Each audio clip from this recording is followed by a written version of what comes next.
Perfect. So good morning, everybody. Don't usually say that, but we're holding a pre-construction meeting this fine morning on 397, 399 Winston Avenue. Many of you know this as the Winston Square development, as it's happening directly behind Winston Square, as the BIA knows and the Community Association knows. This meeting will probably run a bit shorter than some of the others, but nonetheless, we'll be following the usual format of open houses and pre-construction meetings, which will be that we'll have a presentation from the applicant team here. So we're here with Dolan Construction. Doug and Melissa will be speaking to the construction matters, especially along with their team as well. And then as soon as that's done, we're just going to dive straight into a Q&A as well. I'll take questions from the chat. We're a pretty small group today, so anyone who wants to speak, we're just going to go with the usual format of, raise your hand. I'll probably be able to keep a speakers list very easily, and we'll go sort of that way. As I said before, you don't have to speak audibly. You don't have to come on video. If you'd rather, you can send any question directly to me, and then I can just read it aloud and have everyone hear it and have the applicant team respond to it. So as I think everyone here knows, but I'll reiterate the details. This development is looking to construct a 7-story mixed-use building with 2,816 square meters of a gross floor area with 42 dwelling units in the upper stories and 2 commercial units on the ground floor. And it will be facing Winston Avenue. There's 2 levels of underground parking with 18 parking spaces. So that's sort of the summary of it, but I'm sure our applicants will be delving into it just a bit more than I am. So I'm going to wrap up there. And Melissa, I'll hand it over to you if you'd like to begin your team's presentation. Sure, I'll bring it up right now. Thank you for the share screen option here. Share. Okay, Doug, I'll let you go ahead, and I'll control the slides. Okay, well, hi everybody. My name is Doug Burnside. I'm the president of Dolan Construction, and with us today is Melissa, who's our project coordinator, and Leo Day is he's there. I didn't see his picture, but I saw his initials. Yeah. He's there. Yeah. Missing from today is our vice president, Dan Carley, who's in another meeting today, so he couldn't get out of it.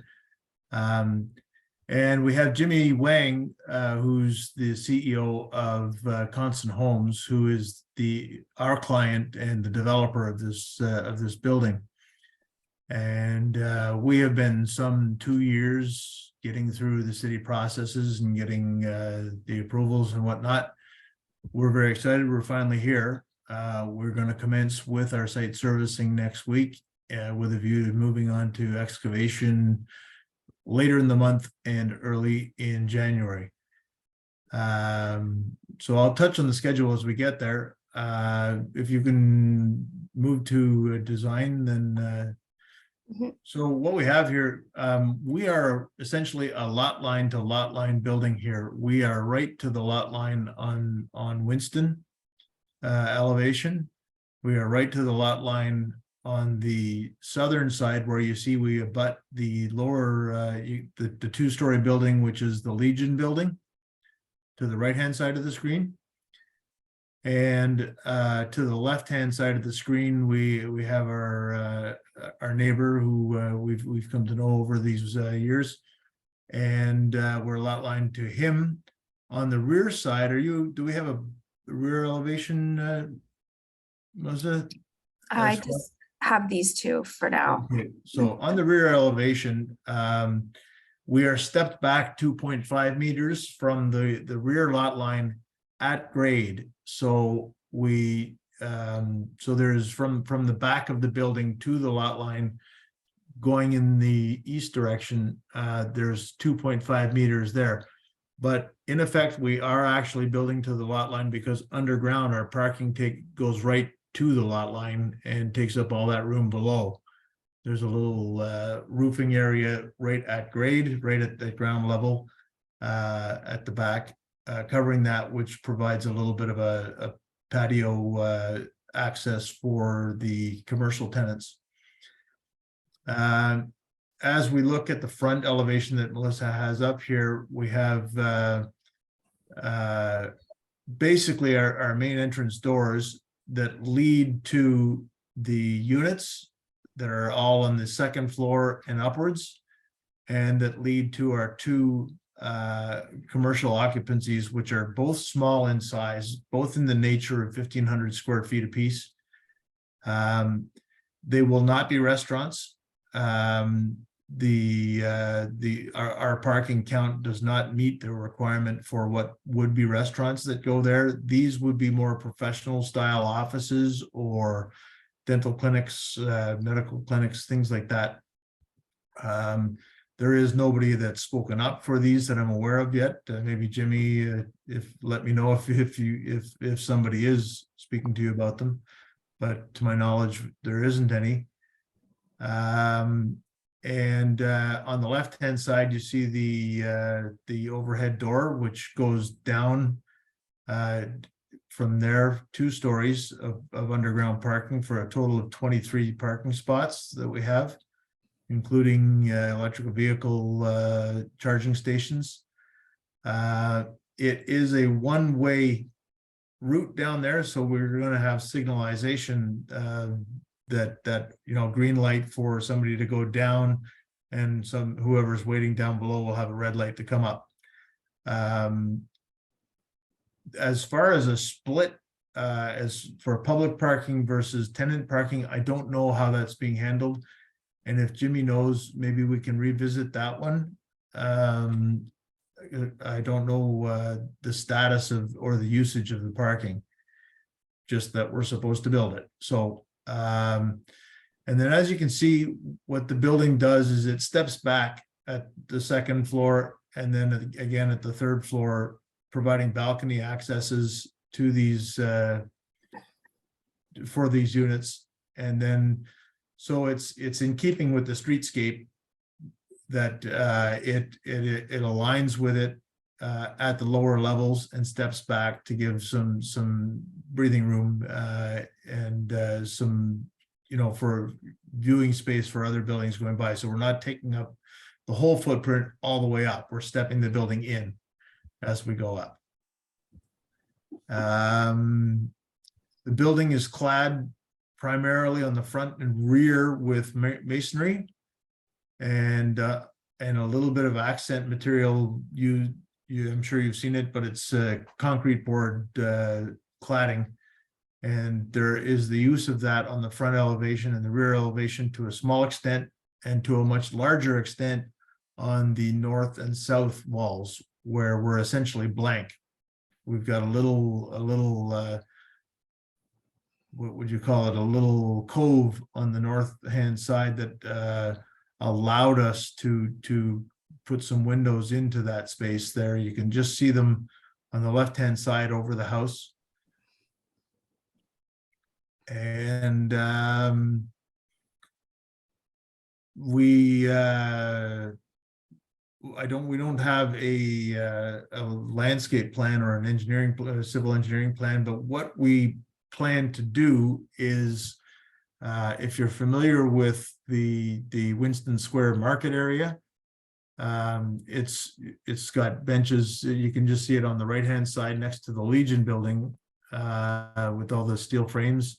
There's benches and outdoor furniture and whatnot.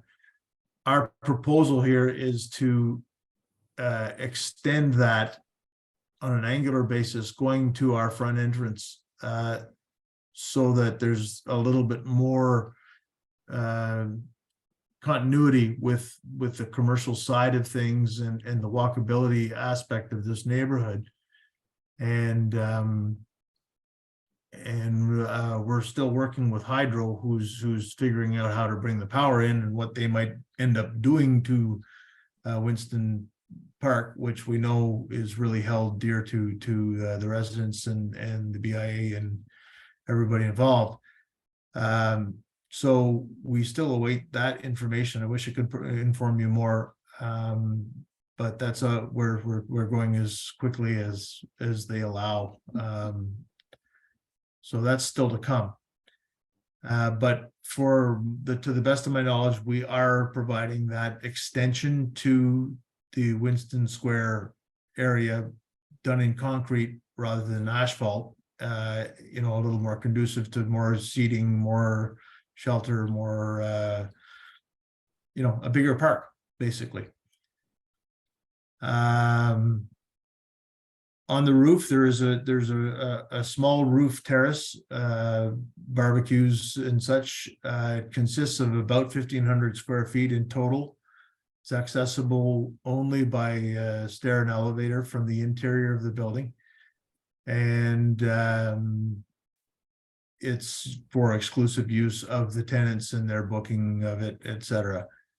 Everything else that's on the roof is mechanical equipment and elevator override.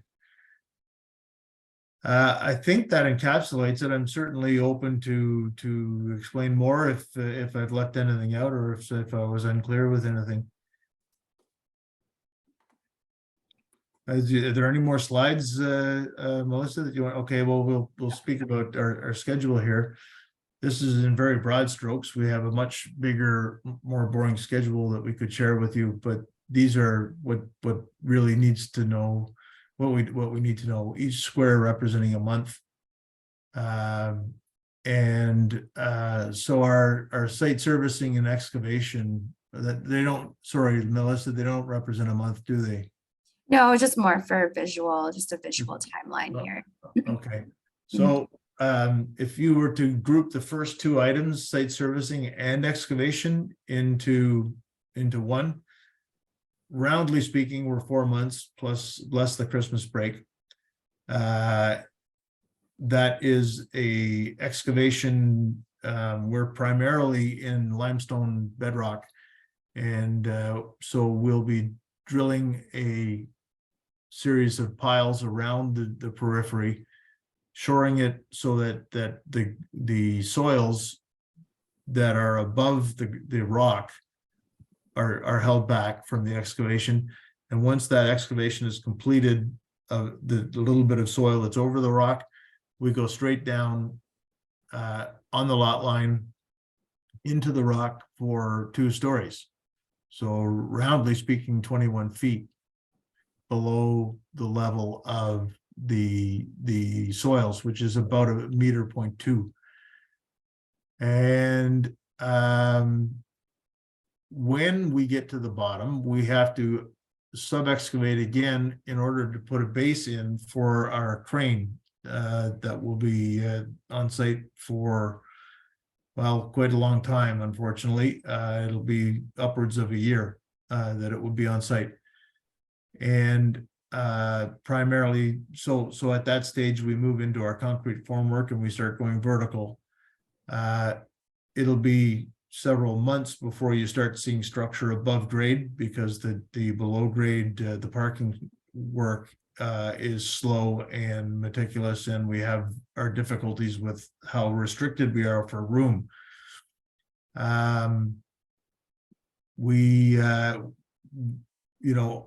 About the 2/3 mark along the way, when we're going vertical, we can start with the other construction. When I say going vertical, is just simply concrete, reinforced concrete structure going up. And then when that structure is up to about the 4th floor, we can commence with our steel framing and drywalling, and elevator works would begin, and some of the siding and that kind of thing, and everything will follow the building as it goes up. This building will not go up as quickly as you've seen others go up, because we don't have the luxury of using fly forms here. Fly forms is just being able to replicate the floor over and over and over, and putting the forms down on the ground in between lifts, and we don't have anywhere on the ground to put such a thing. So our methodology is something called paraforming, and we'll be doing that It goes slower. It's tidy. It's neat. It's not noisy. And there won't be giant bridge-shaped forms flying overhead because we're not doing the fly forming. But it is more slow, more labor intensive to use that system. And then it brings us to the point where we're fully enclosed, and then we're into our finishes, kitchens and whatnot. If anything has occurred as far as leasing goes for the commercial space, we would be undertaking that concurrently as well. And I think that speaks for the schedule. All right, so zones of influence, I guess, logistics and everything. I think what we can do first is we can stop calling this 397, 399 Winston. It is actually 399 Winston now. And we have, as I mentioned, we have a real challenge ahead of us with respect to availability of space for use for construction, for staging, for site offices, for temporary power establishments, for temporary washrooms, for silos for our masons, that mixing silos, all of these things we got to try to find room for, and we're very restricted. We don't have access to anybody's site. What we do have access to is the city, the sidewalk area, and an area into the street beyond that, which we don't want to encroach in as much as we can, because we know that is a lifeline for the businesses that get their deliveries and whatnot through there. I had long discussions and traded drawings back and forth with Paul Riopel, who handles the encroachment permits and street rental, etc. So what is going to happen is we're going to be initially taking the width of the sidewalk, and we have to rent that. That's, you know, that doesn't come cheap. That's nearly $9,000 for 3 months just to rent that little sliver. That gives us the room to put in our piles to do the shoring and whatnot. At some stage of the game, I'm going to have to bubble out more into the blue area that Melissa's got on that drawing. Not all of it, but you know, to bubble out in one direction or whatever to accommodate the trade's needs. For example, the masons are saying, when we come, we need to bring our mixing silos, which are, you know, big pieces of equipment that mix their mortar on site. And so we need to provide that. There's going to be a need to be a lay down area for temporary things that are associated with the hoisting and associated with the, you know, equipment that's not in use at the time, etc. So we do have to have that use, but we're going to play it sort of with the help of Judy and with Paul Riopel from the city to see when the best time is, how we can best configure it, etc. The site signage has been documented. We have a traffic management plan, and the site signage is all part of that, so we'll be taking care of that. There is now an extended loading zone on Richmond Road, which was handled by Judy, and thank you, Judy. That is allowing, I guess you took 2 parking spots or so, Judy? Yeah, there's an existing loading zone in front of Winston Square. Yeah. And so we've worked with the city starting in January. They'll sort of extend it just past the Dairy Queen So Yeah. that they, yeah, it's about 1.5, 2 spots. They're going to the pole because then they can put Okay. the sign on the pole. Okay. And that should just facilitate the ability of delivery trucks to have somewhere to load and unload, since they aren't able to do it on Winston for the duration of the construction. And then the loading zone will shrink back down once Winston opens up again, so that the parking spots are reestablished for customers and the businesses. Okay, thank you. That is our sort of our temporaries situation. We'll go to the next slide. I'm not sure why those red markings are on there. I don't know if you guys can see that or if it's just Yeah. on my end. Oh, you can. That's so weird. Okay. I apologize about that. So just our communication. We're available at the office at any time. So we've left our email and phone number there for anybody. Of course, can reach out to Doug and myself at any time. Yeah, so what we've done in our communique that we sent out to all the neighbors is we said, here's the email address, write to us and we'll deal with it directly. And we did stipulate that it has to be kind and non-abusive. If it is, it's just going to get ignored. But we will be, and we already have had several contacts and we've been able to provide answers and information to the neighbors.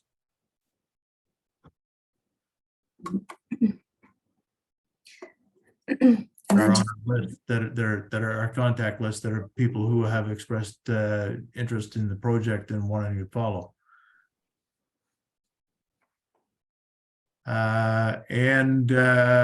Outside of that, I'm quite willing to answer any questions that anyone may have. Is it the right time, Steph? Yeah, that sounds great. Okay, fire away. Awesome.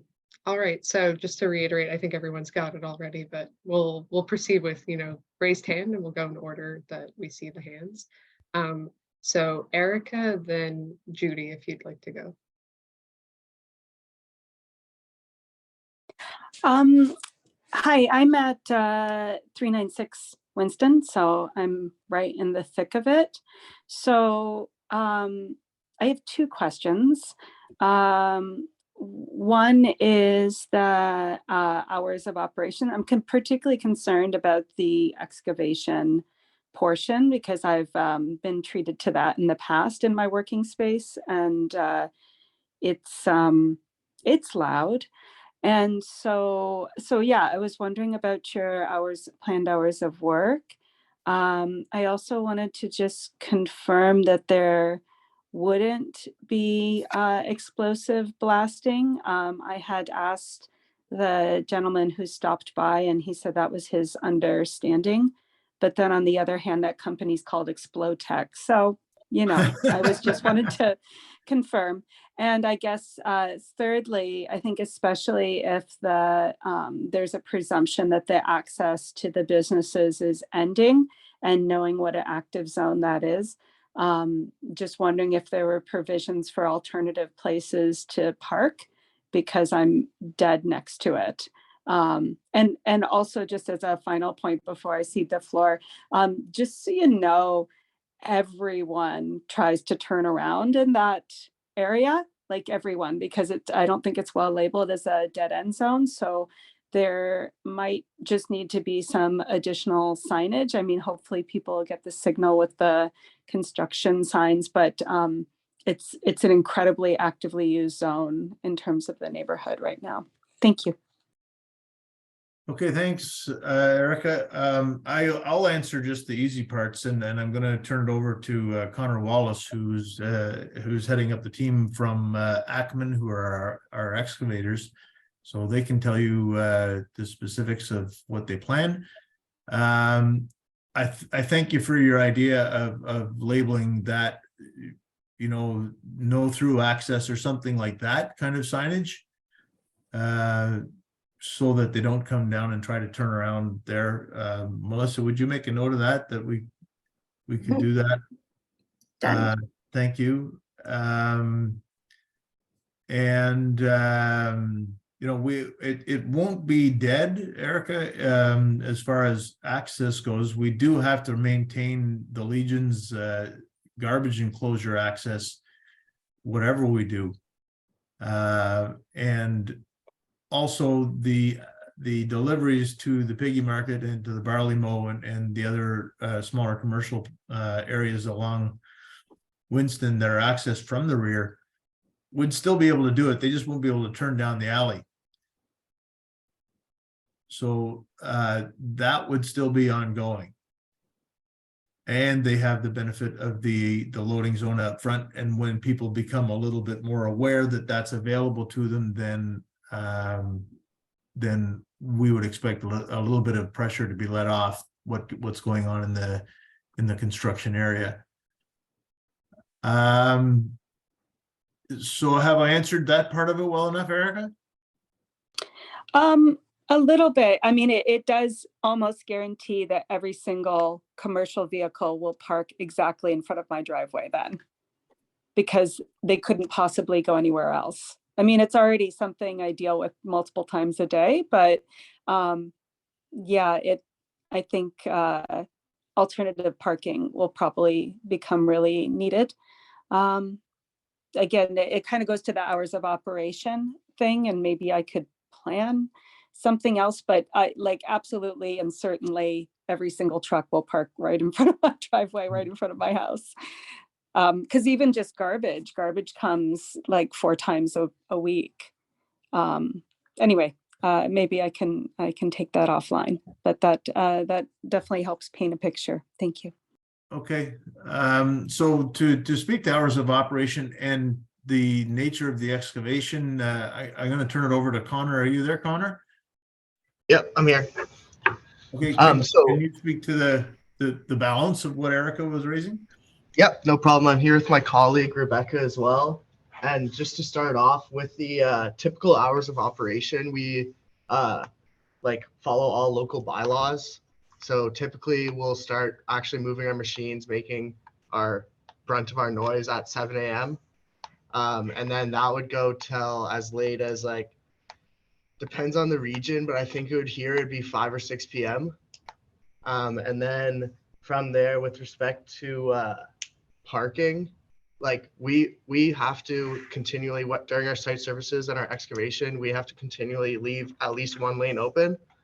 So just like he's stating here, the no parking zone will have to be quite strict, just so we can allow for vehicles to still get through.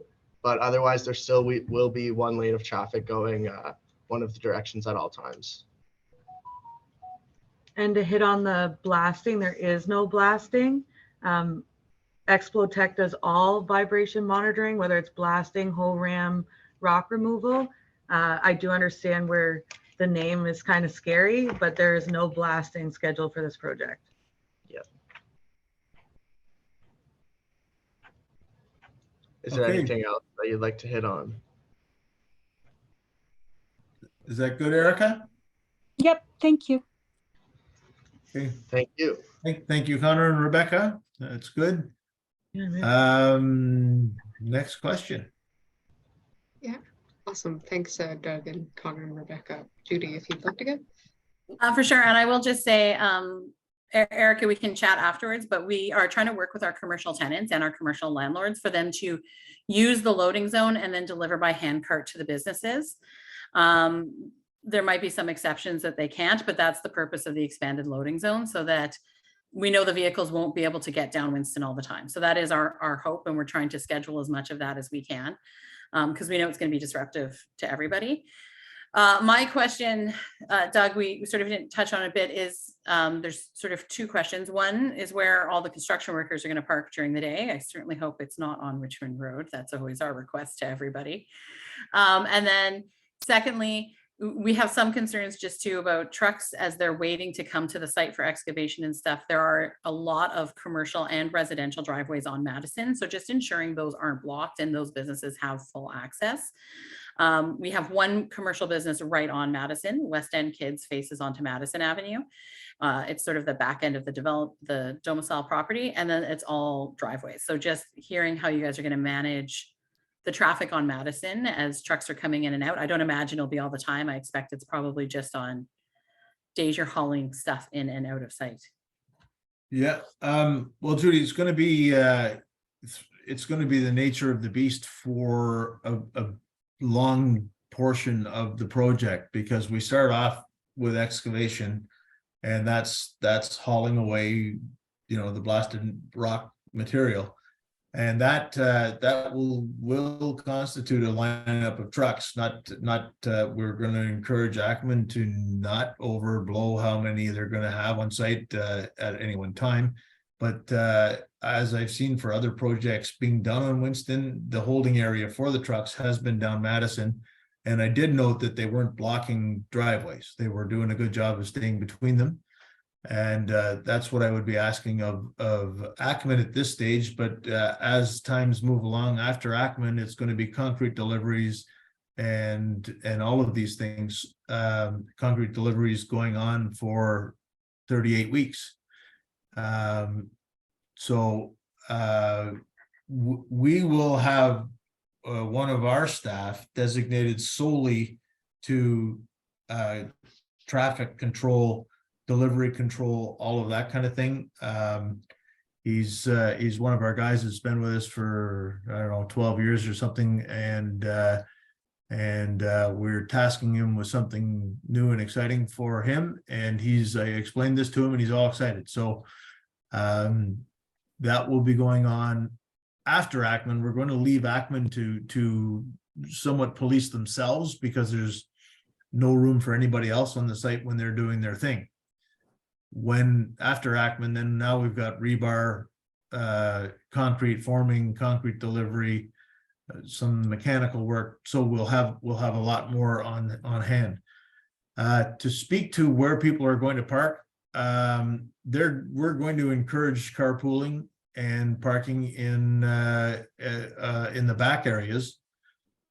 I was going to approach Uniform to see if there's any way we could use their site as an overflow. The Uniform, for those who don't know, if you follow Winston North, it ends in a vacant lot right now, which is partially used for the temporary bus routing as the transitway gets built.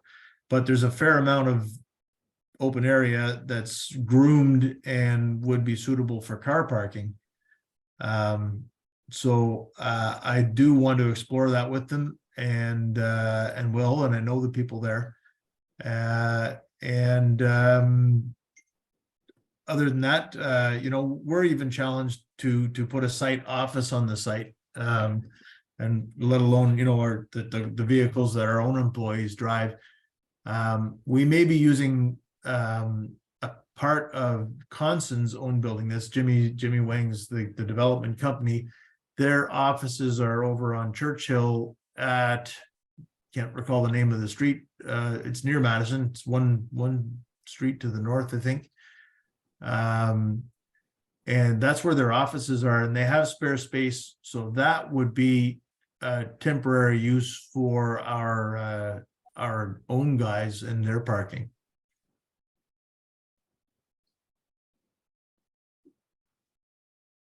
Thanks, Doug. That kind of answers it. I just wanted to flag that I anticipate blocking driveways will be a primary concern from everyone. So I just wanted to pass that on. We will be policing it and keeping the peace as best we possibly can.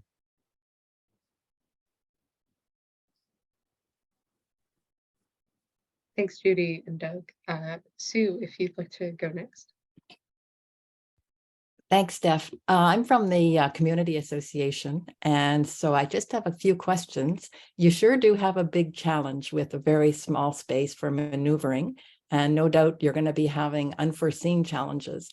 And I'm wondering if it's possible, could you give the neighbors like a bi-weekly or a monthly updates automatically if you had like a contact group, at least keeping them in the loop for what they can expect with the challenge they're going to have for the next year? You know, we can answer the questions now, but it might be relevant or there might be more problems. And so that's one of my questions. The second question is to do with the crane, and will it be going off site at all? And if so, how many homes, if it does go over any homes? And I'm just thinking of that crane swing agreement that might be needed.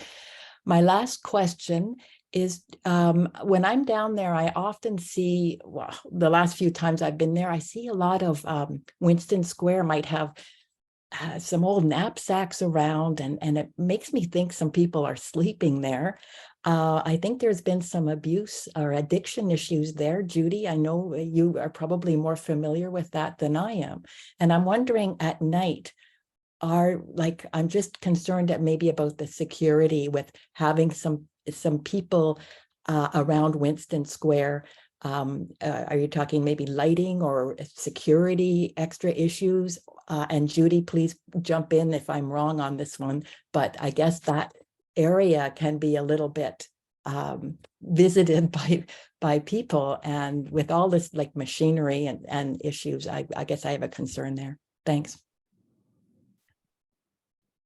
Okay, there was a bunch in there. I'll try to address the early ones. You mentioned the crane swing area. We do have a plan, and we can share it. I don't think we can share it right at the moment, but there is modest lay over onto basically the neighbor to the north's yard. Okay. And to the Legion, over top of the Legion, only to a very modest extent. There is the drawing, sorry for not having it on hand, but it was provided by our forming company, showing where the crane base goes and what the radius around it is. Just because there is a radius doesn't mean it's the full radius. It means because the crane won't turn as far as, it would be sort of a 3/4 radius rather than a full radius, if that makes sense. You don't look convinced, Sue. No, will it be going over the home on the north? Will it be going over any of their property? Modestly, Okay. yes. Yeah. So they would be getting some compensation for that? Well, that's in the hands of the forming company. Oh, okay. That I don't know how they've handled it. Okay. They take out all the permits for their crane and all that kind of stuff, and get Okay. told what to do. Okay, thank you. Okay, you had another one in there that I thought I was going to answer, and I've lost it. Do you recall? Well, I guess there was the communique possible to. Oh the yeah, sorry, yeah, residents the nearby. communique. So what I was hoping to do was to log all of the contacts. We are doing it now. We're logging everybody who has contacted us, and we do have Judy, who's got a huge network to share with as well. And we will be doing communiques, but given that each of these stages is long and arduous and boring, a bi-weekly wouldn't be a very much use, but a monthly Okay. would probably be useful once we get going. So that we can comment on how we're doing with respect to our schedule, et cetera, what the difficulties are, what warnings we can offer to any of the residents about what's going to happen, et cetera, and to address problems which I expect will arise with a sort of a renegade concrete truck driver who decided, I don't care, I'm going to park here, that kind of thing.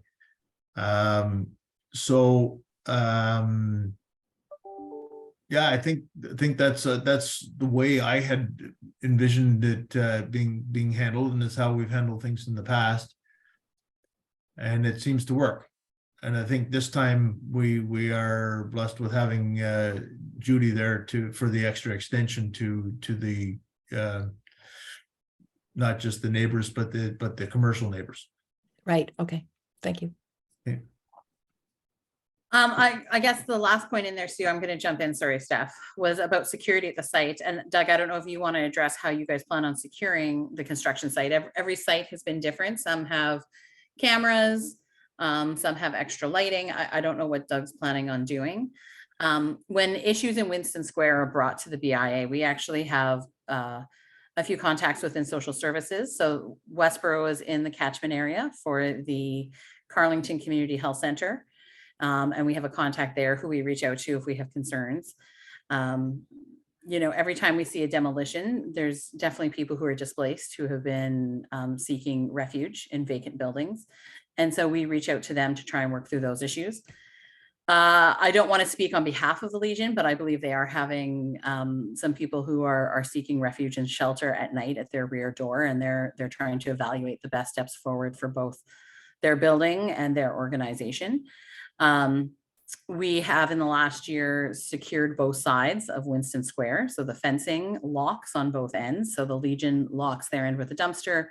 We secure the front side on both sides with a combination lock that's available to the commercial landlord. So the Legion and Domicile on the other side, and then Hydro when needed, and then through the BIA.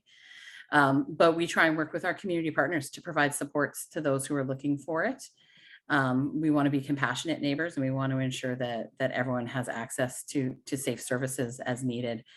If you are concerned, if you see someone you're concerned about, you can call 311 and ask for a wellness check, and they will send the van. It takes quite a while. There's one van for the entire city.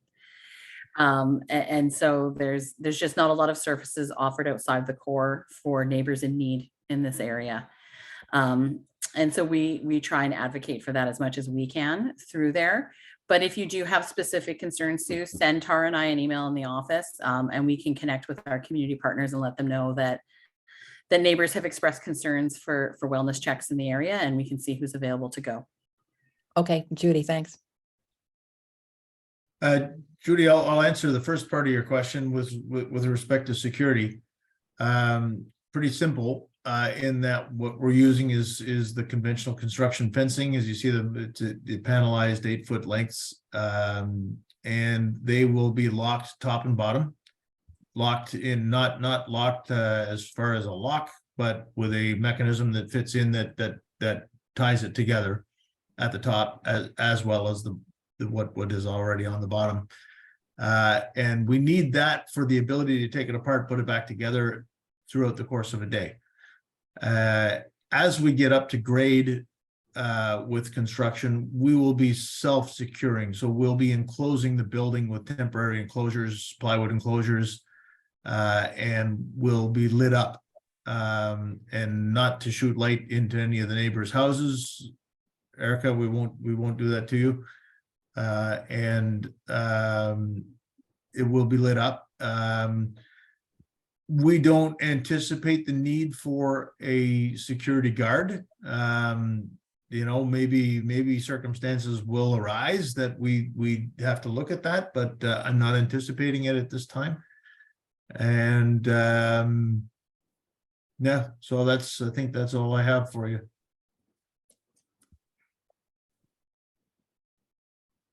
Judy, did you want to follow up or? Okay. No, I was just going to say every site is different, you know, and some of our construction sites in the neighborhood have put cameras in after the fact. Some find they don't need it. So I leave it to everyone to do whatever works for their site, because it's not my specialty. So yeah, but a lot of that is dictated by your insurance company. The people who are insuring your construction project, they lay out the law of what they want done. We haven't seen specifically what they want done, but I have had a conversation about what their requirements would be, and it wasn't arduous at all. It wasn't onerous. And given, you know, that we're lot line to lot line, there's no room for anything really to happen. So we're there. Now, one of the things that I should mention also is across the front of the building, when the time comes, we're going to be doing overhead hoarding. So there'll be scaffolding that runs the length of the sidewalk. Now, it's kind of funny that we're doing that because nobody ever uses that sidewalk, but it is a sidewalk nevertheless. So what we would be erecting is not unlike what you see at the corner of Scott and Churchill right now. It's just a walk-through scaffold. Now they went the extra mile and they built offices on top. We won't be doing that. Our site offices will become inside the building after we get up to grade. And until we get to grade, we'll be doing the off-site office.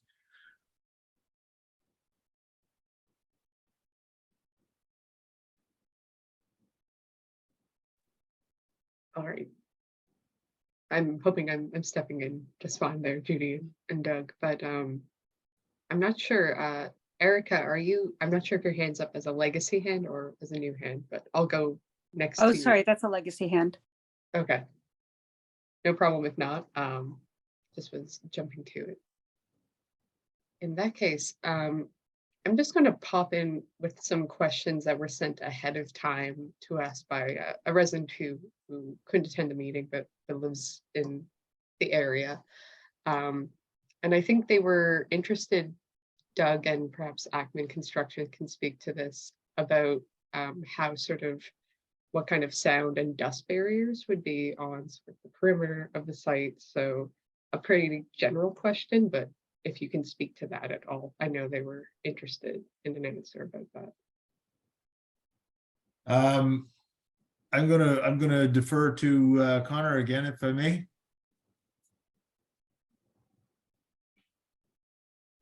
You there, Connor? Yeah. Yep. For this, there typically won't be much dust or debris flying like to these other neighboring sites.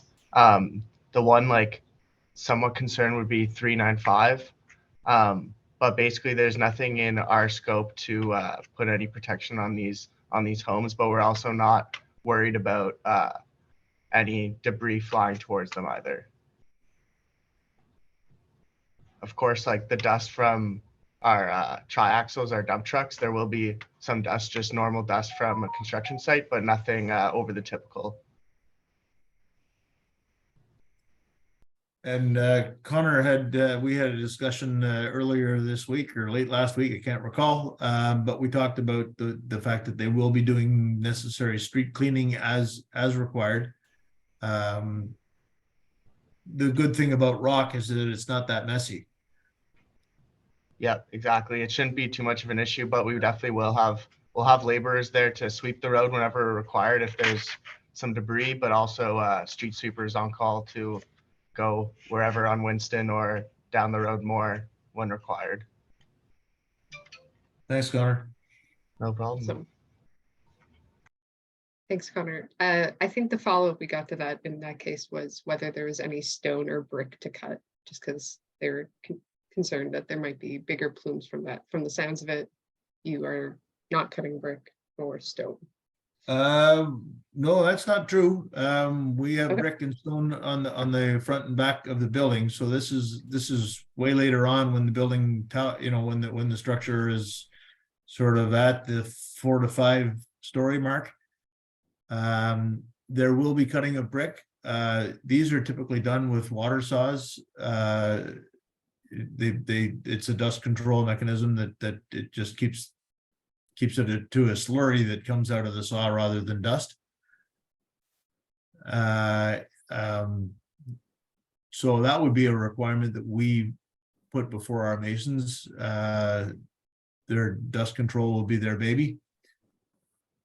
A lot of what happens will happen within the footprint of the building, which means it's not going to travel very far. Like we have quite a lot of block masonry, concrete block masonry, and those get cut. Even if dust was flying, that wouldn't even make it outside the building. And we Okay. don't want it in the building, so we're going to make them use water. So, Sounds good. Yeah, I know the water sort of saws do help with that, but I am by no means an expert on sort of how you proceed with that. And I know that hearing that details really helps sort of neighbors. yeah, each of these masons operate differently, and we have to get acquainted and we have to get our rules together prior to them going.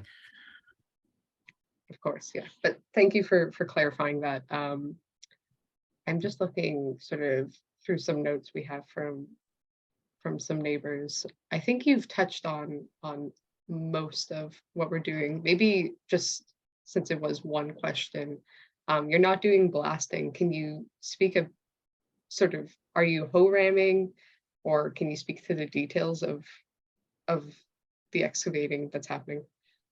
Yep. So we'll be like majority hoe ramming, and then also just obviously bailing out with a normal excavator. But we have a both 30-ton and 40-ton shovel. Most likely, we'll just bring the 30-ton there to have the hammer and just break all the rock from hoe ramming. That's also why we have that vibration monitoring set in the neighboring properties. So we'll keep a close eye on that and make sure that there's no vibrations being affected to the properties nearby. And part of the process, I guess we didn't touch on, Connor, is line drilling.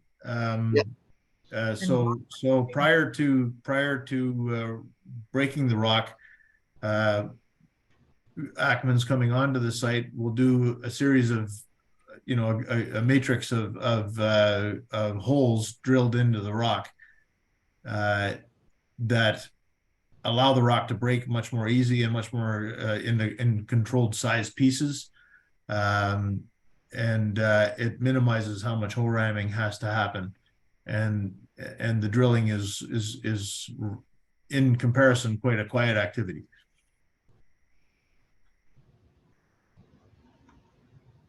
It's reassuring to hear on the line drilling. I only asked for the hoe ramming for the benefit of the neighbors. Like in the case of your communiques, I think outlining hoe ramming's happening is probably best. Blasting can be a bit less, disruptive, and when the line drilling as well tends to be the better option. But the moment hoe ramming happens, I am certain that it's going to throw people in. As you know, just the communication alone can take the edge off that, at least, since there tends to be a world of difference in the notes that you'll get, and anyone in the area might want to send between when they're feeling blasting versus sort of the shaking that happens with hoe ramming. That's more as an FYI, but I think it's always good to note that in our experience, it tends to take people a bit aback if they don't know which one's happening. I don't have any other questions, so I'm happy to cede the floor and leave some sort of awkward silence for anyone to put their hand up and ask, the usual last, questions. So I'll give us a good 10-20 seconds to let anything percolate that might come up, whether from Sue, Judy, any of the neighbors. I'll leave it there.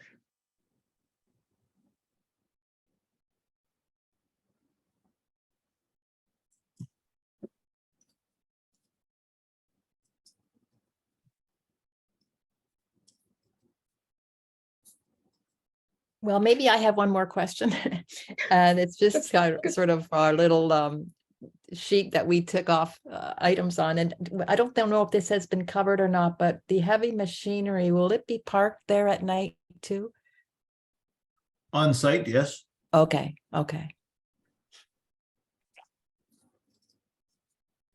Yeah, and presumably, with the encroachments onto Right. the sidewalk and everything, you'd be able to have that equipment there.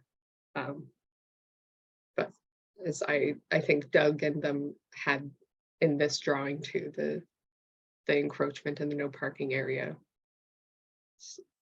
Okay. Well outlined for anyone who might be wondering what the blue lines and the blue sort of surface area is. Otherwise, I'm not seeing any other questions or last minute hands. So I'm going to quietly start to wrap up, but if anyone still has anything, we're still running quite a bit ahead of time. So Doug and Melissa, it sounds like you and your team have a good plan going forward, and you're in communication with Judy already, so I need make no suggestion on that front. All I would ask is, if you do come up with this monthly communique, if you wouldn't mind CCing or BCCing our office. That way, if anyone comes in asking what's happening on the site, it's easiest to let them know. there is this communication. I think that always helps. So if you're open to that. we'd Oh, be- totally. So Melissa, I don't know if you knew this, but I had tasked Ellen with creating this list of contacts that is adding. So if you would give her that and the contact information we have for the people today, and add John Pagliaro. I have his contact information. I've been speaking to him because we know each other. We've been in direct contact. Yeah, we will make a point of doing that communique when it makes sense to. We don't want to just spew out stuff when it's not when we're in the middle of a task, and it's more apropos to explain that we're moving on to a different phase of the project and to explain what you can expect out of that phase versus the phase we're enduring at the time. Mhm. And I do want to say, I want to say to Judy, you've been a terrific conduit to everybody, and you're so knowledgeable. Thank you very much. And Steph, you've been great. Sue, look forward to working with you. We understand that this is not going to be pleasant for anybody, and our job is to keep the peace and get Jimmy's building up. So. Well, and I just want to say thanks to Doug and Melissa for every time we have a concern, you meet with us, you address them with us. Anything you send out on that communique, we will then flip over to our members and the members who have identified that they want updates. It's primarily the neighboring property owners. They tend to get very involved and then pass it down to their tenants. And I appreciate you. Hydro met with us. They haven't shared any plans, but they met with us to hear what our concerns are about them coming through the site and maintaining access for pedestrian use. That's really important for us. Because I agree with Erica, it's a heavily used little one-way street by cyclists, pedestrians, dog walkers, cars not knowing where they're going. And so our goal is to sort of lessen the pain, because it is going to be challenging for everybody. Thank you. We appreciate that. Amazing. It's always heartening to see the communication sort of going well at this point. Obviously, this is our first meeting. This is going to be a long project. I'm sure we'll all chat more. It's not the end of anything. But, I think it'll prove at least useful. We haven't got to the fun part yet. Fortunately not for everyone. But in that case, if everyone is good with it, I think we'll end it there for today. So I'll just sort of end by saying to everyone here, if you have neighbors, whether Judy, the commercial neighbors, or whether anyone here is the residential neighbor on the street, this will be going up on our Kitchissippi Ward YouTube, and probably by end of day tomorrow. Realistically, it'll probably end up being today after this meeting. So if there's any neighbors who inquire whether to, Doug, your company and your team, and Judy and Sue, you can let them know that they'll be able to find it there if they want to review anything that's come out of it, to make anything sort of clear. So I'd like to thank everyone for making the time to come to this meeting. I know it was a bit sort of on the fly, but I appreciate we were all able to find the time this morning to still make it happen. Judy, Sue, and Doug and your team, thanks for all being here and making it work and happen. Well, I think you moved to accommodate us, so thank you. But and also thanks, Connor, for joining us to help out. Very helpful. Yes. Thank you to everyone. All right, so we'll end it there. Have a wonderful day, everyone. Thanks. Right. Thanks a lot. Thank you all. Take care. Bye-bye. Bye.